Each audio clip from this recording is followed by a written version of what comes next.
کبھی ایسا ہوا ہے کہ قرآن کی تلاوت کی ہو یا سنی ہو لیکن دل پر اثر نہ ہوا ہو؟ پہلے تو قرآن کی ایک آیت بھی بھلا دیتی تھی، لیکن اب کوئی اثر نہ ہو۔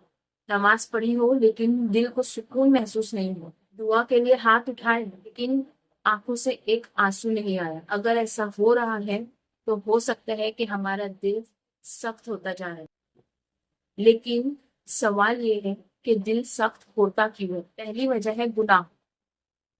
جب انسان کوئی ایک گناہ کرتا ہے تو اس کے دل پر ایک ڈاٹ آ جاتا ہے، ایک کالا سیاہ داغ آ جاتا ہے، اور جب وہ توبہ نہیں کرتا تو وہ داغ پھیلتے پھیلتے پھیلتے پورے دل کو اپنے قبضے میں کر لیتا ہے اور اس سے دل سخت ہو جاتا ہے۔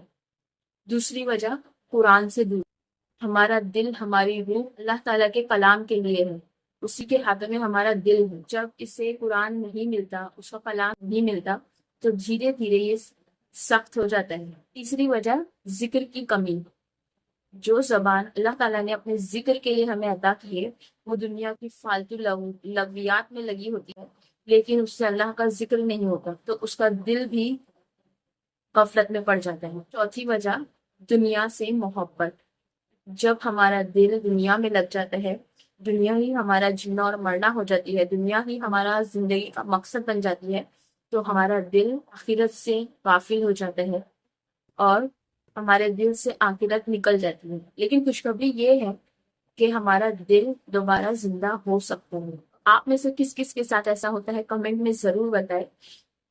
اب ہمارے دل کو دوبارہ زندہ کرنے کے لیے سچی توبہ، قرآن کی تلاوت، نمازوں کی پابندی اور استغفار کی کثرت، ذکر و اذکار کی عادت، یہ ساری چیزیں دھیرے دھیرے ہمارے دل کو دوبارہ نرم کر دیتی ہیں۔